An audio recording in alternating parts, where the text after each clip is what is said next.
राज्यातील मराठा समाजाचा आर्थिक आणि सामाजिक मागासलेपण तपासण्यासाठी राज्य मागासवर्ग आयोगाने हाती घेतलेल्या सर्वेक्षण मोहिमेला आता आजपासून सुरुवात होतीये। 8 दिवस चालणाऱ्या या मोहिमेमध्ये सुमारे 2.5 कोटी मराठा आणि खुल्या प्रवर्गातल्या कुटुंबांचं सर्वेक्षण करण्यासाठी तब्बल 1.25 लाख प्रगणक आणि अधिकाऱ्यांची नियुक्ती करण्यात आलेली आहे। 23 ते 31 जानेवारी दरम्यान 36 जिल्हे, 27 महानगरपालिका आणि 7 अर्धसैनिक वसाहती यांमध्ये हे सर्वेक्षण होणार आहे। या सर्वेक्षणाची रूपरेषा नेमकी कशी आहे याचा आढावा आपण घेऊया।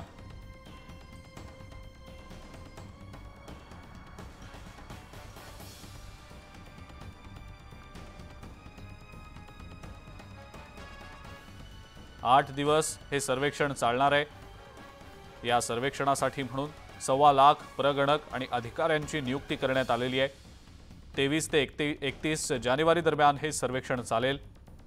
36 जिल्हे, 27 पालिका आणि 7 अर्धसैनिक वसाहतींमध्ये हे सर्वेक्षण केलं जाईल। या सर्वेक्षणादरम्यान 183 प्रश्न हे विचारले जाणार आहेत। नेमकं या सर्वेक्षणामध्ये काय काय विचारलं जाईल, काय नेमके प्रश्न असतील ते पाहूया। व्यक्तीची संपूर्ण माहिती, कोणत्या प्रवर्गातील आहे याची माहिती, कौटुंबिक माहिती, पूर्वजांचं मूळ आणि सध्याच्या निवासस्थानाची माहिती, आर्थिक स्थितीच्या संदर्भामध्ये उत्पन्नाचे स्रोत, घराचं क्षेत्रफळ नेमकं किती याची माहिती, कर्जासंबंधीची माहिती,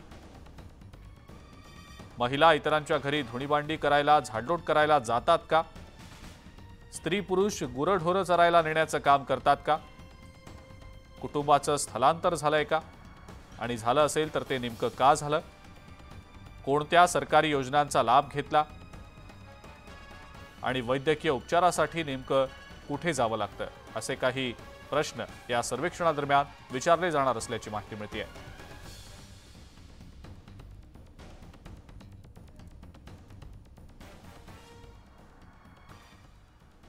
मराठा आरक्षणासाठी खुल्या प्रवर्गातल्या नागरिकांचं सर्वेक्षण आजपासून होणार आहे आणि पुढचे 3 दिवस हे सर्वेक्षण चालणार असून त्याची जबाबदारी पालिकेचे कर्मचारी आणि अधिकारी यांच्यावर देण्यात आलेली आहे। रुग्णालयातील कर्मचारी आणि अधिकाऱ्यांना सुद्धा हे काम करावं लागणार असल्याने आरोग्य यंत्रणेवरही याचा परिणाम होण्याची भीती आहे। तसंच शिक्षण क्षेत्राला सुद्धा याचा फटका बसू शकतो।